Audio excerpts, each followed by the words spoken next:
when I first met Luke, he doesn't look like Luke Skywalker, which is his Twitter avatar. I was really disappointed. I thought, wow, you look like a very young Mark Hamill.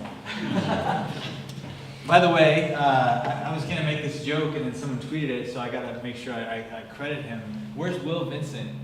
Where's Will? Yeah, Will, you tweeted out all this country naming is more fun than Eurovision.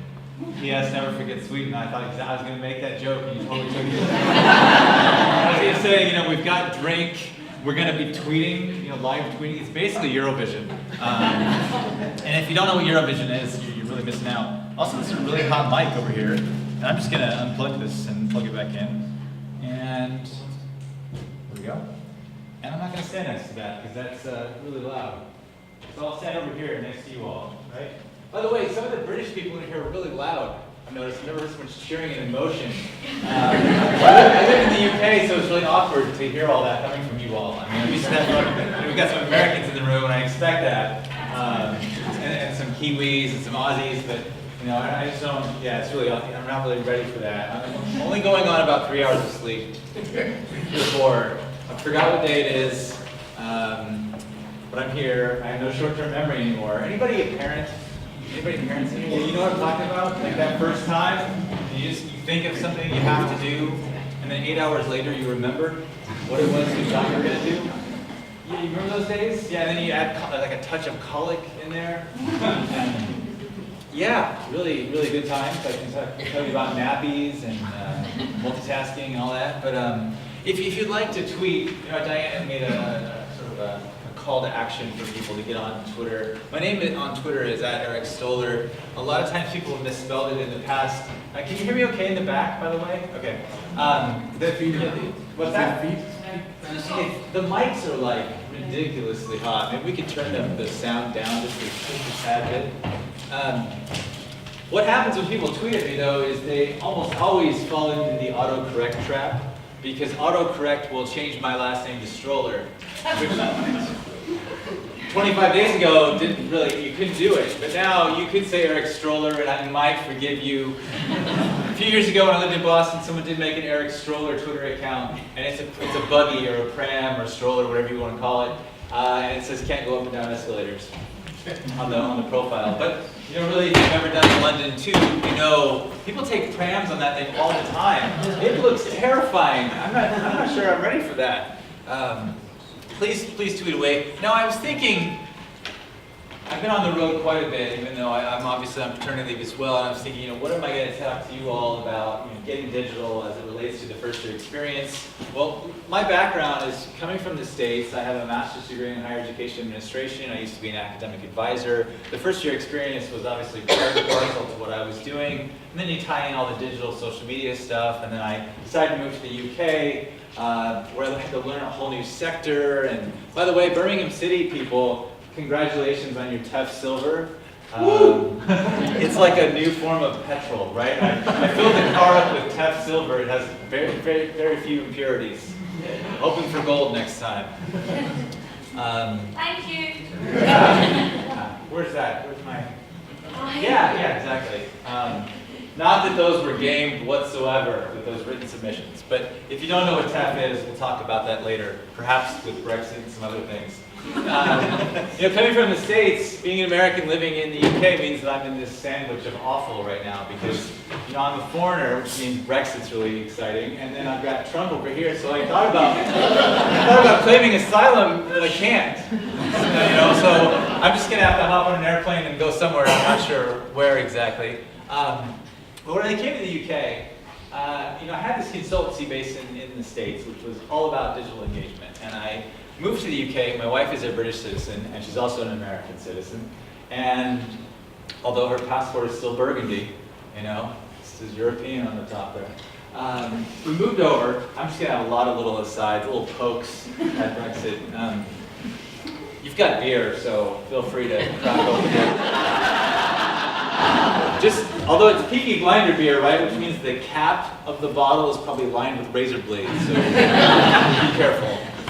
Some of these are going to be really inside jokes. I've been in the UK just long enough to be dangerous. Just call me Tommy Shelby. I can't really do like a Brummie accent though. I got to work on that. But I had this consultancy and I was working with students, working with staff, administrators, all sorts of people in HE.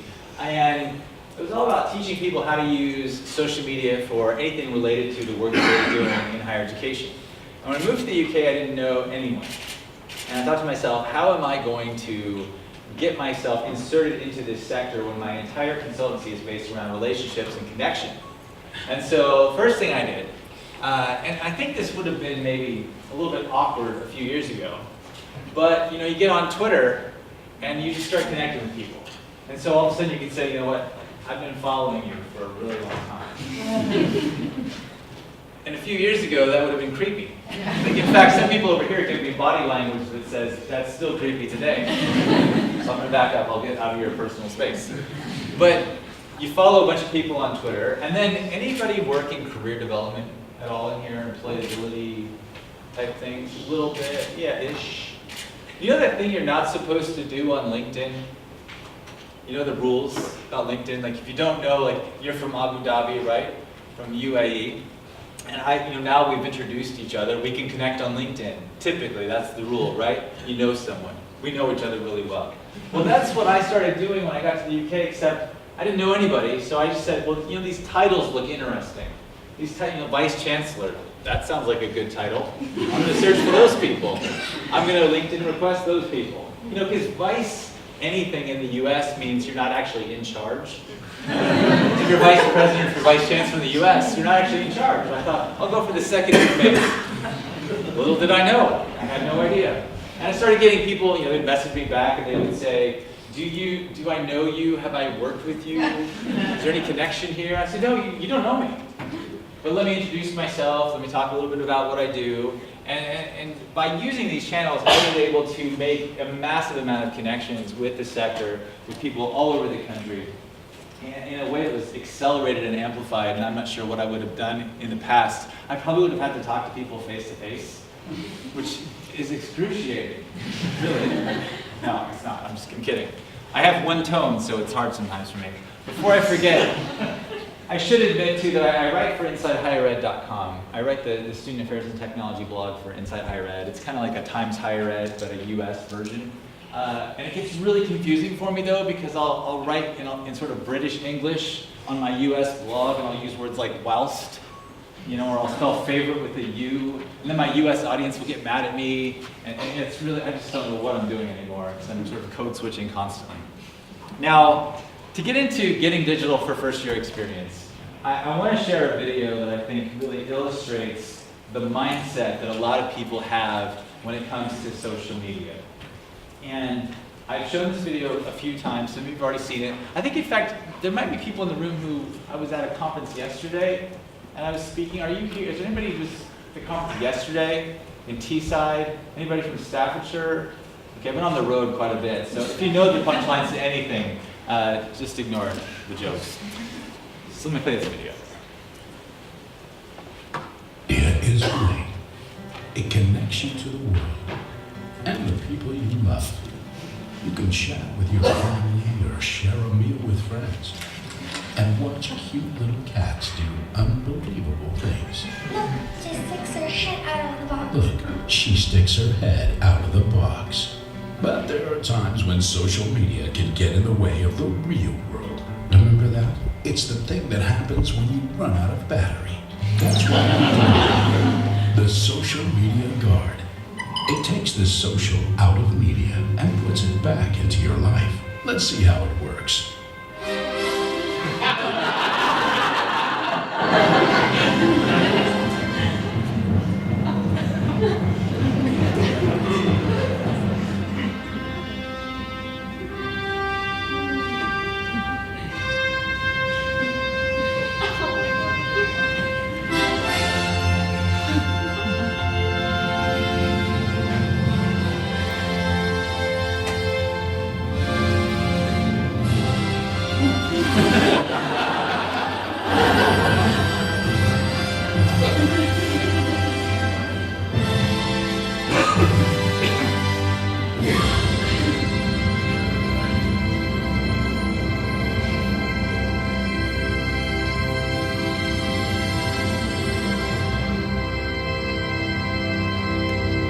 the social media guard. So a couple thoughts about that video. The very first time I showed it was at an academic advisors conference in Texas. And it was a room actually about triple the size. And I showed the video, and everybody at the very end of it started clapping. And I thought they were going to actually give this thing a standing ovation. And I have 45 minutes to go about social media and how they can use it in their work. I'm in big trouble because they all want one of those guards. And I got to say that kid has got to be CGI. That little baby, so happy and looking up. My son is either asleep, eating, or screaming at me. I don't know what that kid's up to. But I think one of the things that we in HE have struggled with is how we incorporate technology or digital into our work in a relevant way, in a nuanced way, in a way that actually sort of balances all the issues, because I think with tech we get a little cheerleadery, a little rah-rah. It's the American in me coming out. You know, if you're British, you say, well, that's interesting. And so, how do we balance that? How do we sort of shift where we are today and the work that we do? Because, let's be honest, a lot of our job descriptions haven't changed over the years. A lot of the structures that we have at our institutions haven't changed over the years. And I love to source tweets and see what people have said. And Becky Spurlock tweeted this out a few years ago in the context of sort of this idea of a digital first-year experience. And it wasn't necessarily that the whole experience took place online or via an app, but it was the incorporation of social media into the first-year experience. And I love the comment because it said, what will it mean for traditional orientation? Will we all have digital elements? I think what we really need to think about is changing our language, because what is traditional even mean now in the context of our work? Because if we don't incorporate digital into what we're doing anyway, I don't think you can say that's traditional. It's almost, we're antiquated. You know, we need to continue to evolve. And the cliched phrase that we say all the time, especially in the States, is I want to meet students where they are. And students aren't on fax machines. And you know, as much as we love fluorescent paper, a fluorescent ink, you know, like a highlighter colored paper, and all the documents we hand out to students, that's not getting read, right? Students, where did that stuff end up, right? In the bin, hopefully recycled, I mean, if you're lucky. And I think a part of this also has to do with, in the US, there's this document, and obviously for my US colleagues, and this is very sort of something we've talked about a lot, it's the idea of learning reconsidered. And I think it's especially relevant now in the context of the teaching excellence framework here in the UK, the idea being that teaching was what's being measured, when in fact, teaching isn't really what the TEF is measuring at all. It's really the student experience outside the classroom. It's about what happens in terms of career development, in terms of retention, in terms of satisfaction surveys. And so I think what's going to happen, and hopefully this is a good thing, is that especially in the UK there's going to be this shift towards the idea being that the entire holistic experience at university is important and that it matters. And if you just Google Learning Reconsidered, there's several PDFs that you can read. And if you don't want to Google it, perhaps someone can share the link via Let Me Google That For You. And if you don't know what Let Me Google That For You is, perhaps you could get even more meta and actually send that link of Let Me Google That For You using Let Me Google That For You. I love that cackle in the back, that's good. Because I think that one of the greatest ironies for me, as someone who spends most of my days doing this in front of individuals who work in higher education, is this idea that we like to espouse certain values amongst our students. We like to encourage our students to always be learning new things. And that learning doesn't just happen in the classroom, and that learning doesn't just happen while you're at university. Learning continues. You know, you never reach sort of the top of the mountain. You're always going to be learning. And I find that sometimes that isn't the case when it comes to things like incentives and rewards and motivation for incorporating things. Because most of the time, we like to talk about we're doing more with less, or we're all working maybe at 110%, and we wish we had more resource, or more personnel, or more access to technology. And so how do we learn new things? I think I'm going to talk about that in a little bit. But at the core of all this is our digital identity. And our digital identity does matter. What we say, post, create, share, it impacts us. It's personal, it's professional, it's kind of everything in between. And it matters more so than ever before. It used to be, remember AOL? Some of you are far too young to remember AOL, and that's okay. But for the old people in the room, we had AOL, and our usernames included, and this is pretty much for everyone, it included the year of our birth. It was like an identity theft bonanza. Because basically, the name that you had for AOL then is your password now. Yeah, I'm thinking, how does he know? I gotta change it. Yeah. So our digital identities matter. It helps us in our careers, it helps us in teaching and learning, and in the context of first-year experience work especially, students may come into their institutional experience having a grasp of apps and of content online and all things digital, but maybe a bit more personal, a bit more entertainment and social, and not necessarily in that sense of transition and moving into university life and the things that they need to carry in with them and develop and grow. And I love to do, very scientific Twitter polls. And I just did this a little while ago, and people obviously think that universities must teach students digital citizenship skills. Now, what that means necessarily is obviously up for debate, especially in the era of fake news and all this stuff that you see in social media these days, usually posted by my dad, using my mom's Facebook account. But it does matter, and I think when we think about digital EFYE, I can't even say it, it's a tongue twister. This is where sleep deprivation, it's like training for the special forces, basically. Someone's gonna hurl a pail of water at my face any second now. But what happens with this is that we start to think about which apps, which tools, which sites, what are we gonna use? And I know, just like Eurovision, not all of you are actually in Europe, Australia. Honorary folks include obviously South Korea and Abu Dhabi and elsewhere. But some of the apps obviously aren't just the ones that work in sort of the West. We have to think about a global social media, a global social network. And so I like to share my galactic cat as an example of some of the variety of networks that are out there. And there's a bunch. And oftentimes it's one of those things where people get overwhelmed because they don't know all of these.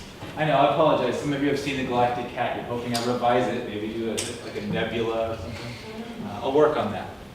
But are there any icons up here that you don't recognize? Anything that you haven't seen before? Yeah, a few of them. What about this one, the white little alien one? What's that? Reddit. Yeah, this is where the nerds reveal themselves. And that is a compliment because you are my people. I'm just trying to find you in the room. It's kind of a way to do that quickly. Let's see, things like messaging apps. Messaging apps have gotten massive. WeChat and WhatsApp, Line, which came out of Japan, and this one up here at the top left? No, that's actually not its name. It's Weibo, and it's a Chinese social network. It's kind of like Twitter. A lot of universities use it for alumni relations and prospective student outreach because a lot of social networks that work over here, say in the UK, aren't available to go past the Great Firewall of China, which is another website you can actually, he knows, the guy in the back. From things like Periscope for live streaming, and how many of you are on Facebook? Slightly large Facebook. I think it just reached, I want to say 2 billion active users, which is ridiculous. When you consider that Facebook doesn't even include China yet, which if they ever do, and I gotta tell you, Zuckerberg, he's always in China now, trying to support the Chinese government, and he's always smiling that awkward smile of his, that like every time he smiles, a kitten dies somewhere. You've got to reference cats in social media presentations. It's a requisite. Things like Google Plus, which is kind of drifting away. Tumblr. Anybody use Tumblr at all in their EFYE? Yeah, love Tumblr. Although they were just sort of sold because they were owned by Yahoo, and who knows? Hopefully they stick around. Facebook Messenger, because Facebook made us do it, and then it's actually been okay. Although, are any of you doing the Facebook Stories directly in the app. Why would you ever admit that, man? Why would you? Amongst your peers, why would you ever tell them? No. It's okay. No one's watching it anyway, so. And it's not a dig at you, I swear. Let's see. Oh, and Pinterest? Who likes Pinterest?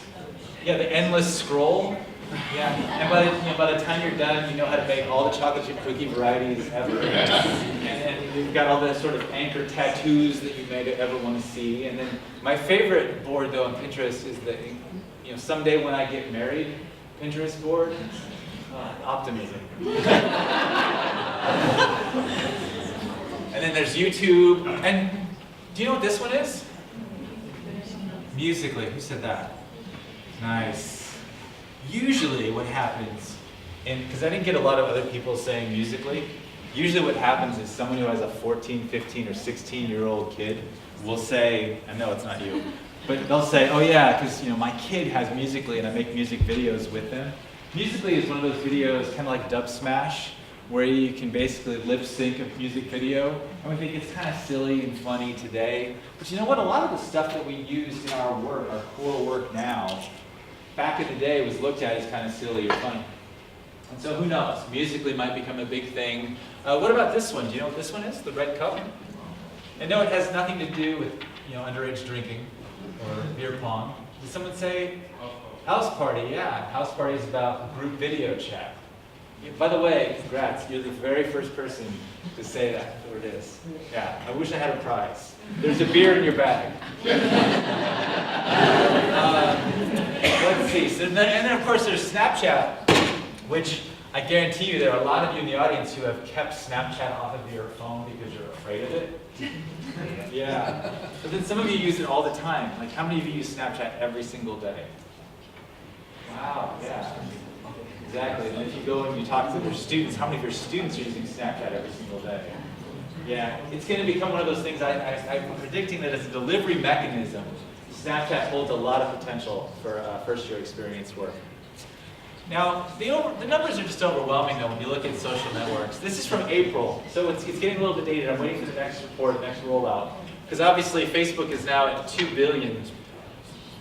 A lot of apps, a lot of different things here, and some of you, according to the stats anyway, anybody still using this one?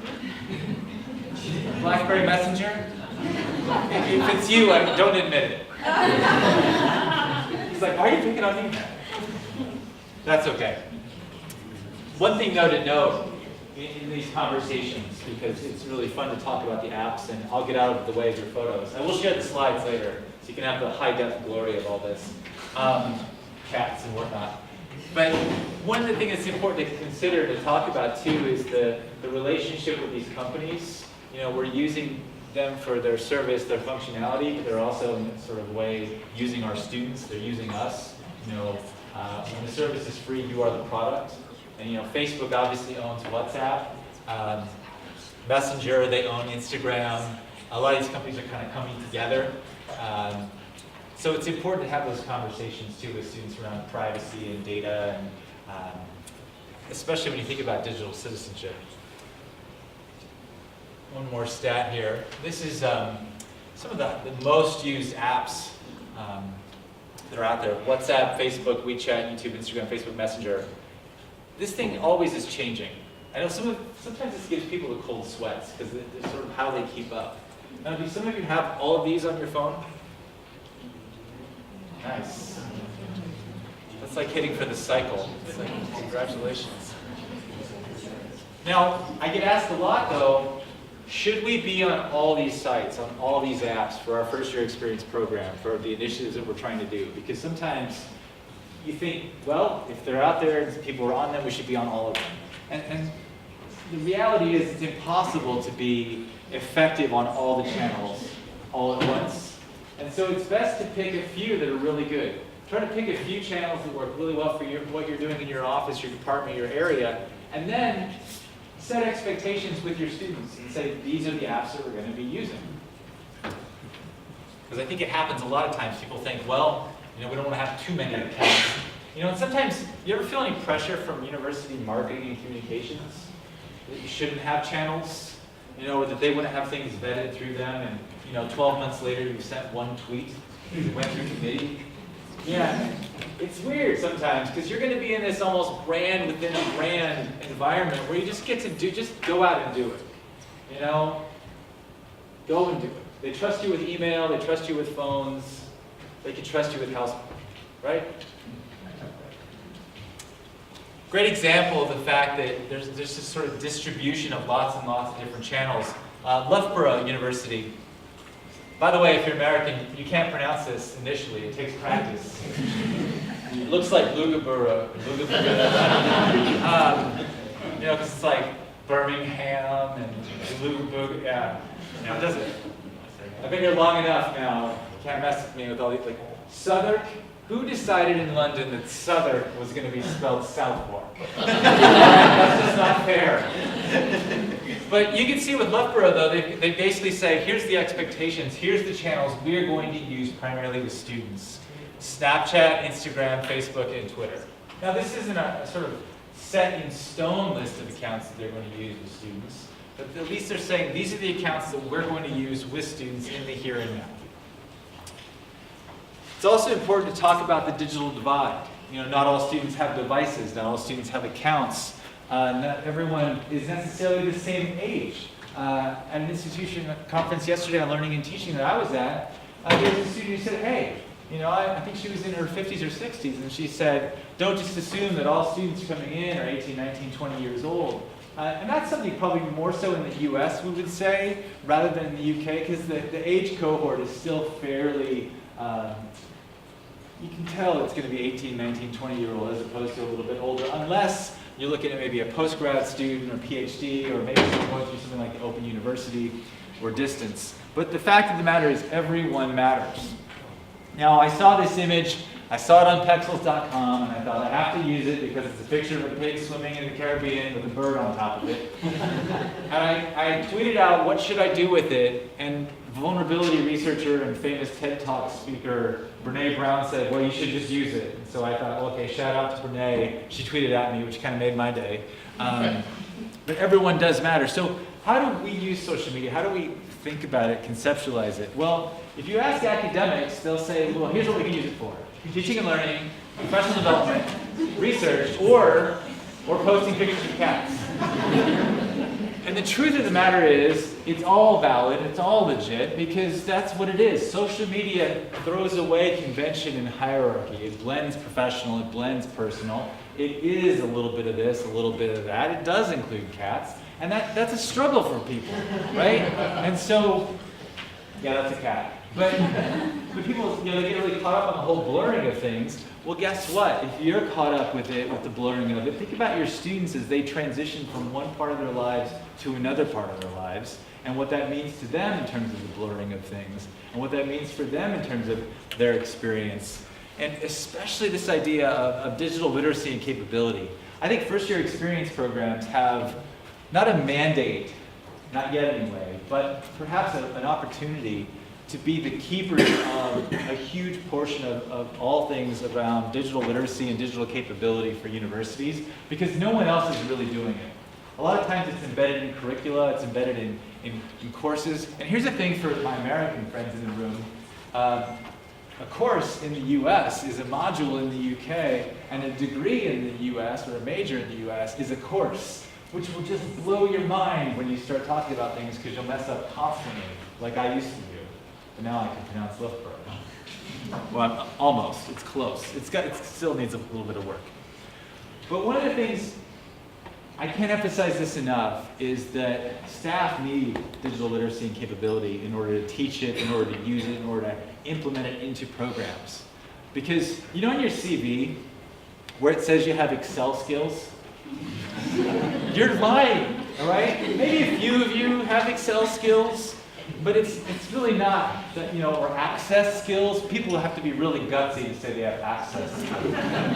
But no one's really measuring your literacy and capability when it comes to all things digital, and so you're going to need this in order to work with your students. And I think that what's really fascinating to me is that at some places, at Staffordshire University anyway, their vice chancellor has said, hey, we're going to build this into performance management, staff appraisal. You know, that's the incentive, that's the motivation. We're going to build this into whether or not we see you as a successful member of our community. Now, whether or not this actually plays out, you know, there might be rebellions. We'll see. If you're looking for a really good model, though, for digital literacy and digital capability, literacy over here and capability over there on the right, the organization JISC, which is essentially all things digital plus higher education, has great models and resources for how you can build digital literacies and digital capabilities into your EFYE work. And they've kind of done the work for you. Because I think, and this is a bit controversial, but remember in 2001, when Mark Prensky's work around digital natives and digital immigrants came out? It's highly problematic, because what happened is people held on to that as if it was the whole truth and nothing but the truth, forever. And even Mark Prensky has come out and debunked his own work and said that no one is a digital native, no one is a digital immigrant. Age does not equal digital fluency at all. Sometimes it could mean attitude. Sometimes it could mean, hey, I've got more fluency with some of the entertainment aspects of this. But again, you can see someone's 80-year-old grandparent who's amazing on social media and a 14-year-old who says, I don't ever want to use that stuff, it's not for me. You know, age doesn't mean you have a chip in your wrist. Just to prove it, though, I tried it with my son, with Jude. And I said, Jude Gregory, dude, we got to talk about your digital nativeness. And he was just sleeping. Like that. I thought it was the cutest thing when I saw him sleeping like that. But if anybody at your campus starts to talk about digital natives, just say, hey, that's actually not a real thing. It's about fluency, and it's a spectrum of ability and competence and confidence. Part of the cool aspect of the work that you all get to do as you insert digital literacy and capability into your support structures for first-year students is employability. And I know sometimes people think, well, this is the beginning. Why are we going to talk about sort of stuff at the end? And I think part of the challenge, of course, is working with students is, where are my students? How many students do we have in here right now? Okay, and how many of you, when you first got to university, you started talking to careers advisors, employability people? No, that's what you do like on the last day, right? Typically. You're not supposed to, but he's laughing because he knows. And that happens over and over and over again, as opposed to what can we do to develop things that will help students down the road. Because I think we have to have a balanced, nuanced conversation about the realities and the fact that students go to university to enhance their learning, critical thinking, become better citizens of the world, but they also go to university to help them in the future with their JOB. I know, employability is like a dirty word sometimes. I think they call it, I was at Teesside University, they call it student futures. It's like they can't say the real thing. Just say it, just say it already. Now, there's this, it's problematic though, because sometimes what happens is, those of us who work in all things digital and social media, we will say, well, you know what? Students don't like it, therefore we're not going to work with them with it. You know, like LinkedIn is the BlackBerry of social media. People under 25 haven't heard of it. That's problematic. And shame on Nikki, because I know Nikki Sundstrom. She does social media for the University of Michigan, but she's thinking about it from a marketing and comms perspective about recruitment of prospective students. Of course, you're not going to recruit a lot of students via LinkedIn, but you get them there early on, induction, orientation. Yeah, absolutely. And I know, like, how many of you have jobs? And you think, well, I don't need LinkedIn because I got a job already, right? It's like I got. And maybe you think about LinkedIn like this, okay? You think, because in this case, I guess I'm Darth Vader, which means I'm his father. That's Jude. Spoiler alert, Darth Vader is Luke's father. Yeah. I'm James Earl Jones, I guess. It's weird now. I'm just getting weird. And if you don't know what I'm talking about, that's probably okay. Moral of the story is that the age cohorts that have the majority of users on LinkedIn are older. And I think we need to start shifting this around a little bit and thinking about how we shift social media use from just promotion and marketing to career development, employability, and obviously teaching and learning. and getting students into these sites. And you know what? You might be on LinkedIn, but you might not use it, but you're a role model for every one of your students. You might not want your students friending you on Facebook and seeing all of your pictures of cats, but connect with them on LinkedIn. Show them what it's like to be a professional on this side, with the resources that you curate, the resources that you share. Maybe LinkedIn is the platform that you do a lot of your first year experience work through. And I know what you might be thinking, well, maybe LinkedIn will disappear. Of course it will disappear. That's okay. The tech changes, it evolves, it shifts, it moves. Okay, so Jude still can't figure out technology. He tried, he couldn't unlock my phone. His fingerprint's too small. And he has no pressure, he couldn't actually do it. His outfits, by the way, they grow out of those outfits like in a day. It's ridiculous. I'm gonna have to cut the feet off of these things because just so his legs can go through. Non-parents will have no idea what I'm talking about. Now, I talk a lot about Twitter usually, and I was at actually the conference where I met Luke, and I was at this conference, and I took a lot of flack for talking about Twitter, the benefits of Twitter in the academy, because Twitter is kind of the gateway for a lot of things. You know, it enables you to connect with other people, community building, resource sharing, networking, it flattens hierarchy, it enables you to do things with hashtags, asynchronously and synchronously. And I took a lot of flack at this conference for my love of Twitter, my affinity for it. And all the flack that I took about Twitter, of course, was posted on Twitter. You gotta love the irony. Get on Twitter though, give it a shot. I think that at the moment it is sort of the Swiss Army knife. By the way, the Swiss are in the room. It's the Swiss Army knife for social media. It's got a low barrier to entry. It's mobile friendly. It's concise, and it can be the tip of the iceberg for a lot of things. And I met this guy, Simon. Simon is obviously a scientist. And Simon and I, we follow each other on Twitter, and he was asked what are the value or the benefit of Twitter. And he tweeted out, he said, Twitter enables a multi-threaded, poly-peopled, instantaneous conversation across the internet. Now, I don't know about you, but I don't talk like that. And I don't know hardly anybody that does, but I love the fact that I met Simon this way, and if we ever met in person, we could continue our conversation about all things social. Now, this wouldn't be a higher ed conference or event if we didn't talk a little bit about risk. We're exceptionally risk averse. You know, it's amazing that we even let pencils happen in classrooms or paper, because you can get paper cuts. You know, just do it. The perception of risk oftentimes outweighs all the many benefits of using digital and social media in our work. There's always this, well, what if this happens, or what if that happens? Look at the social media guidelines for your institution. Most of them are going to let you do what you want to do. No, she's saying that vehemently, it's not going to happen. We're still faxing 24/7. Well, hopefully, and if, you know what? Sometimes I found too that if you do a really good job and you help with the bottom line, as in helping with retaining students, helping with student success, it's hard for you to have people critique you. You know, oh wow, you helped raise our scores for student satisfaction, or oh wow, you've improved our retention rate. Via social media, it's possible. Now, I like to do these scientific polls, obviously, and I asked, which of these apps are your students using on a daily basis? Snapchat, WhatsApp, Instagram, and all the above came up the most. Now, my students in here, how many of you are on Snapchat? Pretty much 100% across the board? Okay, what about WhatsApp? Nice. I was giving a lecture to some college students in London, and they came up to me afterwards and they said, yeah, thanks for the lecture, you know, it was good stuff, whatever. And we were paying attention, and we knew that because no one was talking trash on our WhatsApp group behind the scenes about me. And I thought, well, that's kind of a backhanded compliment, but you know, thank you for that. And then, of course, Instagram. Now, you may have noticed Instagram and Snapchat are kind of locked in like Mortal Kombat at the moment, with Instagram stories and Snapchat. You know, Facebook's just stealing everybody's things.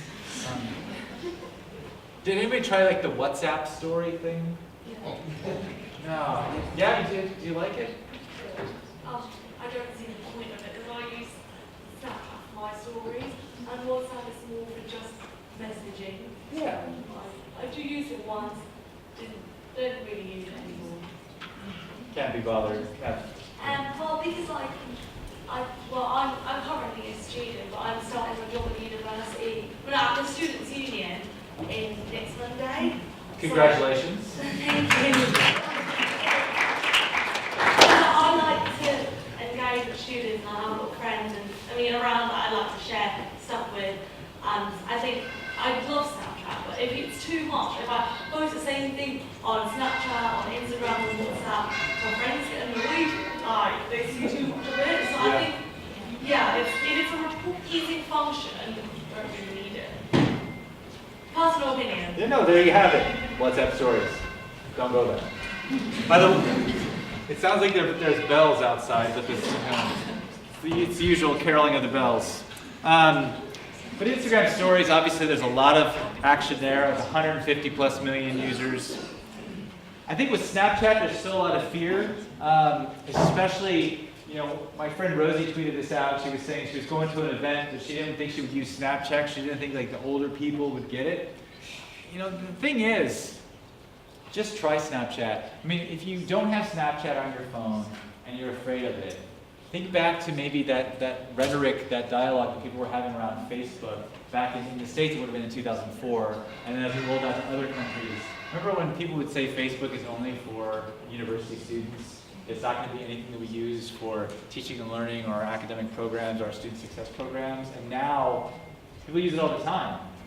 Facebook groups are massive. Students are always having conversations. Academics are having conversations. And Snapchat use is just growing by leaps and bounds. And a great example of a sort of fully fleshed out social media channel, I don't want to call it a campaign, but maybe a program, is the first 7 weeks from the University of Limerick. Definitely check them out. And if you have Snapchat and you want to try the snap code, see if it works. Some of you are like, what's a snap code? I know, it's like speaking a different language. You can check it out later. But the moral of the story is, always try to engage in a sense of always learning, because the apps will change, the tech will change, and if you fall in love with a certain tool, it's not going to be as helpful as if you learn to be as fluent with the functionality as you possibly can. Use Twitter today, something else may come out tomorrow, but at least you've got that functionality, you know how it works. And if you're skeptical still about social media, well, you probably are my dad, which means you print your emails. And the myth about social media, of course, is that it's free, but it takes your time. You have to prioritize. You've got to build in time. You think about the things that we do on a routine basis. How many of you checked email this morning? Yeah, while lying down, in the dark, with the charging cable still plugged in. And because you couldn't be bothered to get the long the cable, you were kind of like. And then if you didn't have like the night mode turned on, that means you were lying in the dark, on your side, cable's plugged in, and you've got one eye open. And some of you are thinking this is getting really creepy now. You build it in, you build it into your routine. And the same thing goes with digital engagement. You build it into your routine. We take for granted that we've built other things, other digital means into our routines. And it's good to just know what resources are out there. For example, here in the UK, EFYE, they created this mega social media guide entitled The Social Media Toolkit, a Practical Guide to Achieving Benefits and Managing Risks. It's fantastic. Take a look at that. Read through it. And it's not just with EFYE, but it's got all kinds of stuff in there. And realize this. Most of us, we work at desks with big screens, but most of our students are accessing content on small screens. Mobile is the thing where it's all going towards mobile. And so you think about that. Don't create content. I can't stand it when I look at content on my phone, and it was designed for a Thunderbolt display.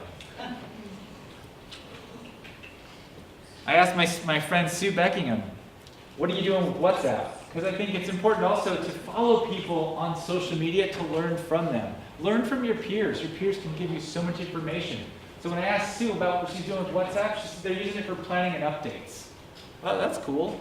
And then she said, yeah, we're using it in conjunction with Google Drive. You know, because sometimes we have to use the tools that are out there that might give us the functionality that we want, that is in addition to the tools that someone at the university has told us we had to use. You know, like Blackboard? Anybody like Blackboard? Yeah. See, we have one person. They're out there. But end of the day, and we know this to be true based on research, is that the more engaged students are with their institution, the more successful they're going to be. And students are exceptionally vulnerable in that first year. There's a lot going on in their lives. There's a lot of stuff that we take for granted that they know. Case in point, Blackboard. Nobody knows Blackboard at the beginning.